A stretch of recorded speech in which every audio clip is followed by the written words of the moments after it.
कई साल पहले हिमाचल के एक छोटे से गांव कालका में एक खूबसूरत लड़की रहती थी जिसका नाम था मेनका। मेनका की सुंदरता ऐसी थी कि लोग उसे जंगल की अप्सरा कहते थे। उसकी आंखों में एक अजीब सी चमक थी और उसका मुस्कान ऐसा जादू बिखेरता कि लोग उसे देखते ही मंत्रमुग्ध हो जाते। लेकिन मेनका सिर्फ सुंदर नहीं थी, वो रहस्यमयी थी। वो अक्सर जंगल में अकेले घूमती थी और लोग कहते थे कि वो जंगल के प्राचीन मंदिर में जाकर कोई गुप्त पूजा करती थी। गाँव वालों का मानना था कि वो मंदिर भूतों और आत्माओं का घर था। कोई भी वहां जाने की हिम्मत नहीं करता था। लेकिन मेनका को ना डर था ना कोई झिझक। वो हर अमावस की रात मंदिर में जाती और सुबह लौट आती। गांव में तरह तरह की अफवाहें उड़ने लगी।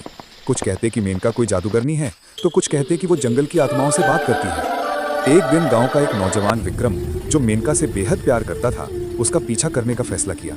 वो जानना चाहता था कि मेनका हर अमावस को मंदिर में क्या करती है। उस रात जब चांद पूरी तरह गायब था, विक्रम चुपके से मेनका के पीछे जंगल में गया।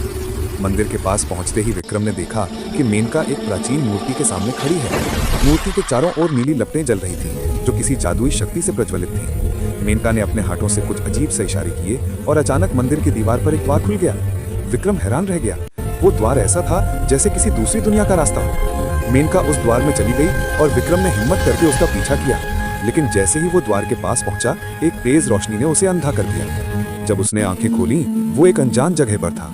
चारों ओर सुनहरी रोशनी थी और हवा में फूलों की खुशबू। वहां मेनका खड़ी थी, लेकिन अब वो पहले जैसी नहीं थी। उसकी आंखें चमक रही थीं और उसके चारों ओर एक अलौकिक आभा थी। मेनका ने विक्रम को देखा और मुस्कुराई। उसने कहा, विक्रम, तुम्हें यहाँ नहीं आना चाहिए था। ये जगह इंसानों के लिए नहीं है। मैं एक साधारण लड़की नहीं हूँ, मैं एक अप्सरा हूँ जो इस जंगल की रक्षा करती है। ये मंदिर एक पवित्र द्वार है जो हमारी दुनिया को तुम्हारी दुनिया से जोड़ता है। विक्रम ने डरते हुए पूछा, तो तुम हर अमावस को यहाँ क्यों आती हो? मेनका ने जवाब दिया, मैं इस जंगल की आत्माओं को शांत करती हूँ ताकि वो गांव वालों को नुकसान न पहुंचाएं। लेकिन अब तुमने ये रहस्य जान लिया है, तुम्हें एक वचन देना होगा कि तुम इसे किसी को नहीं बताओगे। विक्रम ने वचन दिया और मेनका ने उसे वापस जंगल में भेज दिया। लेकिन जब वो गांव लौटा तो उसने देखा कि कई साल बीत चुके थे। गांव बदल चुका था और लोग उसे भूल चुके थे। मेनका का रहस्य आज भी अनसुलझा है। कुछ लोग कहते हैं कि वो आज भी जंगल में दिखाई देती है, लेकिन जो भी उसका पीछा करता है वो कभी वापस नहीं लौटता। क्या मेनका सचमुच एक अप्सरा थी या ये सिर्फ एक कहानी है?